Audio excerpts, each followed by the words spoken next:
Hello, my name is Paul Duckett and I'm a critical psychologist and I am the tutor for the qualitative component on this unit. And I'm looking forward to meeting up with you. Hey, big in a roundabout. The next question is... You're full of questions. Now, I've been teaching on and researching with qualitative methods in psychology for close to 30 years, 20 years in the UK and 10 years here in Australia. And I'm passionate about qualitative research. And I hope I can transfer some of that passion onto you.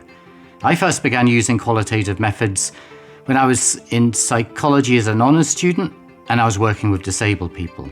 And disabled people experience high levels of social exclusion to the point that no one really listens to them. And qualitative methods provided a means to give voice to disabled people, to hear their stories.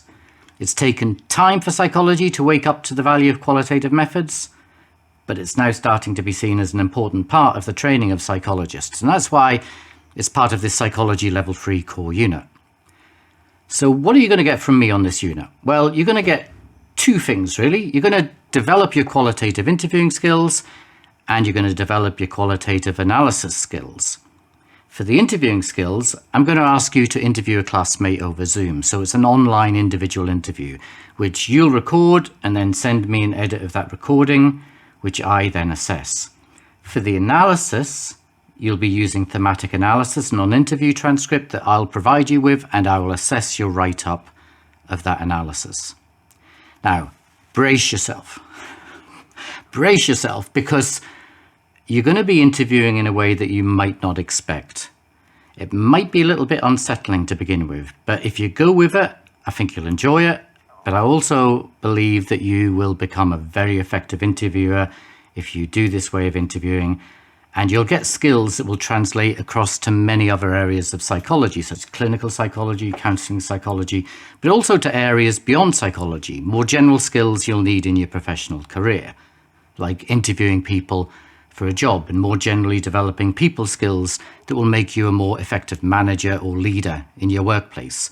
Same goes for the skills in analysis that I'm going to give you a chance to refine. Those skills in analysis, they'll make you a great qualitative researcher, but it'll also be useful outside of researcher. Anytime you read a book or an article, watch a documentary or a movie, listen to a podcast, whatever it is, you'll be able to apply your skills of analysis to that material in a way that will help you come up with new ways of thinking about that material.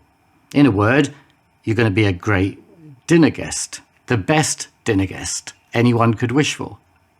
Best dinner guest. I think I've oversold.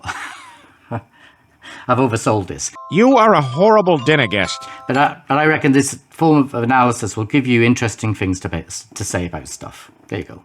Okay. Now, how am I going to do all of this? How are you going to get these skills from me? Well, I'm going to use 4 teaching methods. And we've got pre-recorded lectures, we've got live tutorials, we've got Moodle discussion forums, and we've got our prescribed text. So those are the 4 teaching methods, and I'll tell you more about those in the next video. So till then, ta-ra.